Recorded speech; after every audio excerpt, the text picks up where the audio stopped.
அனைவருக்கும் வணக்கம் மக்களே. இந்த ஒரு வீடியோவில் நம்ம எதை பற்றி பார்க்க போகிறோம் அப்படின்னா, எல்லாருமே ஃபோட்டோலேயே தம்ப்நெயில்லையே டைட்டில்லையே பார்த்துருப்பீங்க மக்களே. ஆமாங்க, நகை அடமான கடன்கள் வைத்திருக்கக்கூடிய அனைத்து நகை கடன்களும் தள்ளுபடி செய்யப்படும் என்று தமிழக அரசு அறிவிப்பு கொடுத்திருக்கிறாங்க. அதில் யார் யார் இந்த நகை கடன் பெற தகுதி உள்ளவர்கள், தகுதியற்றவர்கள் அப்படின்னு சொல்லிட்டு ரெண்டு விதமா பிரிச்சு அவங்களுடைய பெயர் பட்டியல் மாவட்ட வாரியா வெளியிட போறதாகவும் தகவல் கொடுத்திருக்கிறாங்க. அதுவும் 5 சவரனுக்குள்ள இருக்கக்கூடிய நகைக்கடன்கள் தள்ளுபடி செய்யப்படும். 40 கிராமுக்குள்ள இருக்கக்கூடிய நகைக்கடன்கள் தள்ளுபடி செய்யப்படும். எந்தெந்த மாவட்டங்களுக்கு எவ்வளவு நாள் வரை அவகாசம் கொடுத்திருக்கிறாங்க இந்த பட்டியல் தயாரிக்க.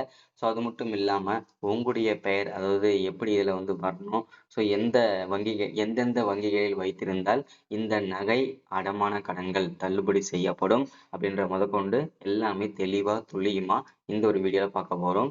மெயினா இந்த 10 வங்கிகள்ல வைத்திருந்தாதான் உங்களுடைய நகை கடன் அடமான கடன்கள் அனைத்துமே தள்ளுபடி செய்யப்படும் என்று சொல்லியிருக்கிறாங்க. அது மட்டும் இல்லாம கல்வி கடன்கள், விவசாய கடன்கள், வீட்டு கடன்கள் அனைத்துமே அதற்கான அப்டேட்டுமே இந்த ஒரு வீடியோல பார்த்து தெரிஞ்சுக்க போறோங்க. சரிங்களா?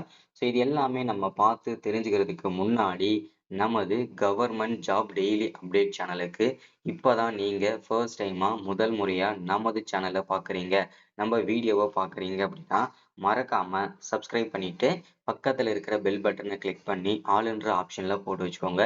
அப்பதான் நம்ம போடக்கூடிய அரசு துறையில இருந்து வரக்கூடிய எல்லா விதமான கவர்மெண்டோட ஜாப்ஸ் அப்டேட்ஸ் நோட்டிபிகேஷன் இது எல்லாமே நீங்க உடனுக்குடனே நமது சேனல்ல ஈஸியாவே துல்லியமாவே தெரிஞ்சுக்க முடியும். சரிங்களா?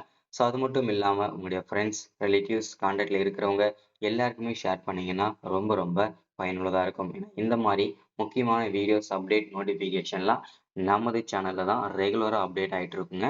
முடிஞ்ச அளவுக்கு எல்லாருமே சப்ஸ்கிரைப் பண்ணிட்டு 5 பேருக்காவது ஷேர் பண்ணுங்க. சரிங்களா? சரி, ஓகே, வாங்க வீடியோக்குள்ள போகலாம். இங்க தெளிவா மென்ஷன் பண்ணி சொல்லியிருக்கிறாங்க. 5 சவரன் நகை கடன் தள்ளுபடி. தகுதியுள்ளோர் யாரு, தகுதியற்றோர் யாரு பட்டியலை தமிழக அரசு குழு அமைச்சு இதை தயாரிக்கிறதுக்காக சொல்லியிருக்கிறாங்க.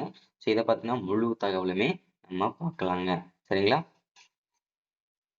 கூட்டுறவு வங்கிகளில் 5 வரையான நகைக்கடன் தள்ளுபடி பெற தகுதியுள்ள நபர்களின் பட்டியலை தயாரிக்கும் பணிக்கு துணை பதிவாளர் தலைமையில் குழு அமைத்து தமிழக அரசு உத்தரவிட்டுள்ளது. இதை பத்தின முழு அப்டேட் தான் நம்ம பார்க்க போறோங்க. கடந்த நவம்பர் மாதம், அதாவது 2021 நடந்தது.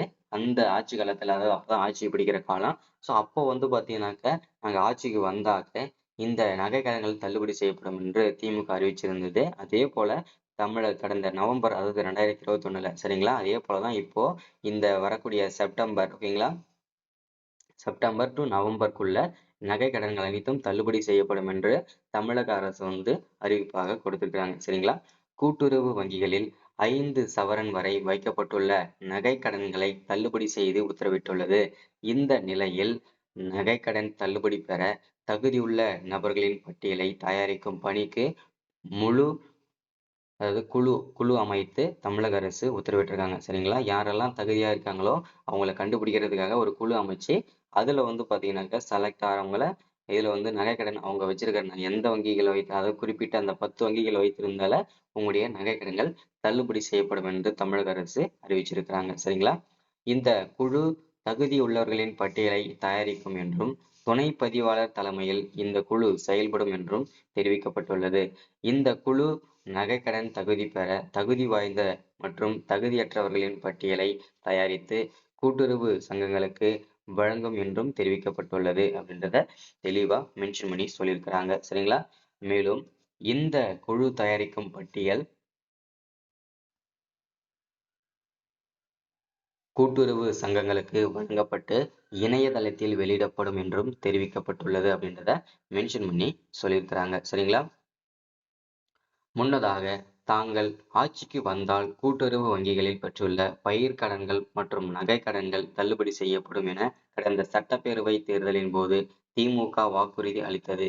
அது கடன் தள்ளுபடி பெற வேண்டும் என்ற உள்நோக்கத்துடன் நிறைய முறைகேடுகள் நடந்தது கண்டறியப்பட்டதால் அதை களையும் பணியில் தமிழக அரசு தீவிரம் காட்டி குறிப்பிடத்தக்கது அப்படின்றத மென்ஷன் பண்ணி சொல்லியிருக்கிறாங்க. அரசாணைப்படி யாரெல்லாம் நகை கடன் பெற தகுதியுள்ளவர்கள், அதாவது இந்த கடன் அடமான கடன்களை எல்லாமே தள்ளுபடி செய்வதற்காக கடன் பெற தகுதியுள்ளவர்கள் யாரெல்லாம் அப்படின்றத பார்ப்போம். தமிழக அரசால் வழங்கப்பட்டுள்ள குடும்ப அட்டையில் வழங்கப்பட்டுள்ள ஒன்று அல்லது ஒன்றுக்கு மேற்பட்ட குடும்ப உறுப்பினர்கள், ஒன்று அல்லது ஒன்றுக்கு மேற்பட்ட கூட்டுறவு நிறுவனங்களில் ஒன்று அல்லது ஒன்றுக்கு மேற்பட்ட பொது நகைக்கடன்கள் பெற்றிருந்து அவர்களின் மொத்த நகைக்கடன்களின் மொத்த எடை, அதாவது 40 கிராம் வரை, அதாவது 5 பவுன் வரை இருந்தால் இதர தகுதிகளுக்கு உட்பட்டு அவர்களின் நகை கடன் தள்ளுபடி செய்யப்படும் என்று தமிழக அரசு சொல்லியிருக்காங்க. கூட்டுறவு நிறுவனங்களில் ஒரு குடும்ப அட்டையில் இடம்பெற்ற குடும்பத்தினர் 2021 அதாவது ஆட்சி காலத்துல 5 பவுனுக்கு 40 கிராம் மிகாமல் உள்ள நகைகளுக்கு ஈடாக பெற்ற மொத்த நகை கடன்களில் அரசாணை பிறப்பிக்கப்படும் நாள் வரை நிலுவையில் உள்ள தொகையை பகுதியாக செலுத்தியது நீங்களாக மீதமுள்ள பொது நகை கடன்கள் மட்டுமே தள்ளுபடி செய்யப்படும் அப்படின்னு சொல்லியிருக்கிறாங்க. பொது நகை கடன்கள் பெறுவதற்கு இறுதி நாளாக நிர்ணயிக்கப்பட்டது அந்த மார்ச் 3 2021 அப்போ அந்த டைம்ல கொடுத்திருந்தாங்க. அதே போல வரக்கூடிய இந்த செப்டம்பர் மாதத்திலிருந்து ஆகஸ்ட், செப்டம்பர், அக்டோபர், நவம்பர் வரைக்கும் பார்த்தீங்கன்னா நகை கடன்கள் தள்ளுபடிக்காக 2 மாதம் ஒதுக்குவாங்க. அதுக்காக தனியாக குழு அமைச்சு, ஸோ அது தகுதியானவர்கள், ஏழை எளிய மக்கள் தான் இதுல பயன்பெறணும். ஸோ அதுல முறைகேடுகள், எந்த விதமான முறைகேடுகளும் நடக்கக்கூடாதுன்றதுக்காக தான் இந்த மாதிரி விஷயங்கள்லாம் செய்யறாங்க. சரிங்களா? கணக்கில் அவர்கள் பகுதியாக செலுத்திய இருப்பின் அவ்வாறு பகுதியாக செலுத்திய நிலுவைத் தொகை நீங்களாக மீதம் நிலுவையில் இருந்த தொகை, அசல் வட்டி, அபராத வட்டி, இதர செலவினங்கள் ஏதேனும் இருப்பின் மட்டும் தள்ளுபடிக்கு எடுத்துக் கொள்ளப்படும் அப்படின்றத மென்ஷன் பண்றாங்க. சரிங்களா? நகை கடன்களில் நிலுவை இருந்து அதன் பின் அரசாணை வெளியிடப்படும் நாள் வரை கடன் நிலுவைத் தொகை பகுதியாக செலுத்தப்பட்டிருந்தால் அவ்வாறு செலுத்தப்பட்ட தொகை நீங்களாக எஞ்சிய கடன் நிலுவைத் தொகை மட்டுமே தள்ளுபடியில் இடம்பெற வேண்டும். தமிழக அரசால் வழங்கப்பட்ட குடும்ப அட்டை, ஆதார் எண் விவரங்களை சரியாக அளித்தவர்களுக்கு மட்டுமே நகைக்கடன் தள்ளுபடி வழங்கப்படும் அப்படின்னு சொல்லியிருக்கிறாங்க. மறுவாழ்வு முகாம்களில் வசிக்கும் இலங்கை தமிழர்களுக்கு நகைக்கடன் தள்ளுபடி வழங்கப்படும்.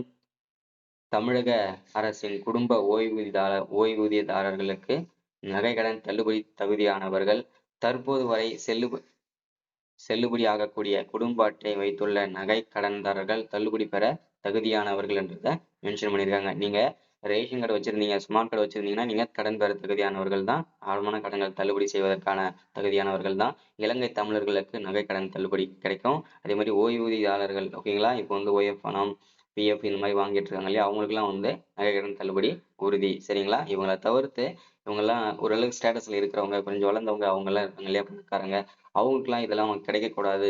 அதாவது அந்த முறைகேடுகளை இவங்க தவிர்க்க கூடாது அப்படின்றதுக்காக தான் இது எல்லாமே செய்யறாங்க. சரிங்களா?